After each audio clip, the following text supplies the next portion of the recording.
So now, when you shoot, I mean, you're always shooting, aren't you, Nitin? You're doing EastEnders. So how does the day start? Does it start with a man coming around with a burning coconut and wafting smoke over you? Not often. Not often at the BBC and Elstree, but in India it's just common practice. It's a very religious culture and a very superstitious culture. So everything, when you begin a day, you start with a puja, which is a prayer, and everything gets blessed, including the camera.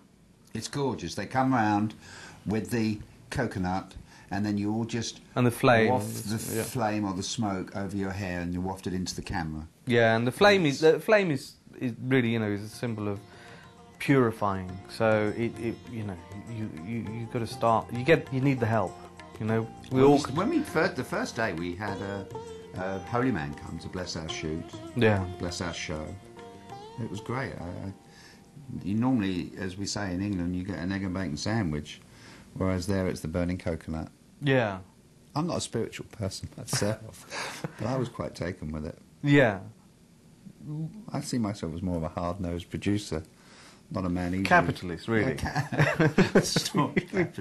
Not a man easily brought to tears, but the puja did affect me, and I was always first in line to get the smoke in my hair. You did go through... I thought there was one point where I encouraged you to grow a beard and your hair, because I thought you really fell in love with the culture there. I did. I fell in love with lots of things there, and yeah, it was a real... for me, anyway, it was a very, very moving, enjoyable experience for me. Yeah, it did. It changed me, actually. Everywhere you go, there's just people everywhere.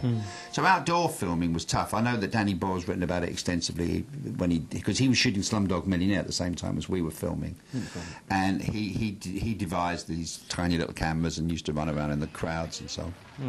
You put up a camera, and within minutes, there's, I don't know, thousands of people looking at you. Yeah.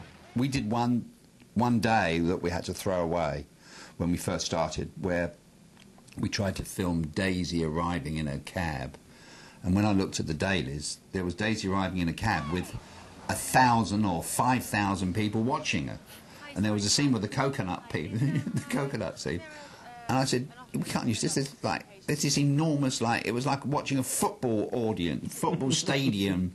A lot of people watching the scene, so we threw all that stuff out, and from there on we learned how to do that. The beach stuff we did was always we managed to get rid of the crowds for that. Yeah, you have to shoot very, very quickly. Yeah, there's just a lot of people there. Yeah, there's more people in Bombay than there are in the whole of this country. Really? In the UK, yeah, the population of Bombay. People. Everywhere you go, people. Yeah, people, and you've got to get along if it's that crowded. I guess that is what makes them like they are, because they're just used to all living cheek by jowl. Kind of makes you sort of nicer to each other, I suppose. I think you have to be. You have to be, yeah.